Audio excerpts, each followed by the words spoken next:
নমস্কার, দেখছেন সময় কলকাতা। সময় নিউজ নিয়ে রয়েছি আমি অভিজিৎ। আসছে বিস্তারিত খবরে।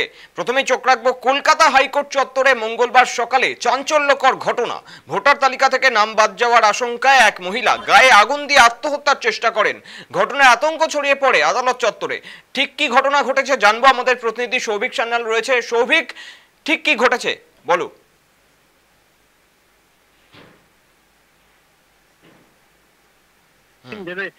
চেষ্টা করে দুই মহিলা, পাশাপাশি দক্ষিণ চব্বিশ পরগনার আমগাছিয়া সমবায় সমিতির সদস্য ওই দুই মহিলা সমবায় নির্বাচনে ভোটার তালিকা থেকে তাদের নাম বাদের অভিযোগ। হাইকোর্টে ফের ভোটার তালিকা প্রকাশের নির্দেশ দিল এখনো নতুন ভোটার তালিকা প্রকাশ না করার অভিযোগ।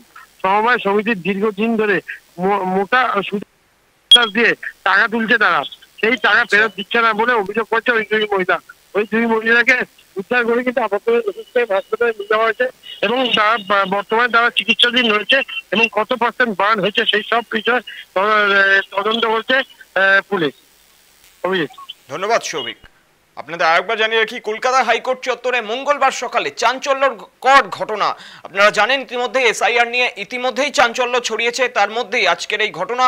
ভোটার তালিকা থেকে নাম বাদ যাওয়ার আশঙ্কায় এক মহিলা গায়ে আগুন দিয়ে আত্মহত্যার চেষ্টা করেন। ঘটনায় রীতিমতো আতঙ্ক ছড়িয়ে পড়ে আদালত চত্বরে।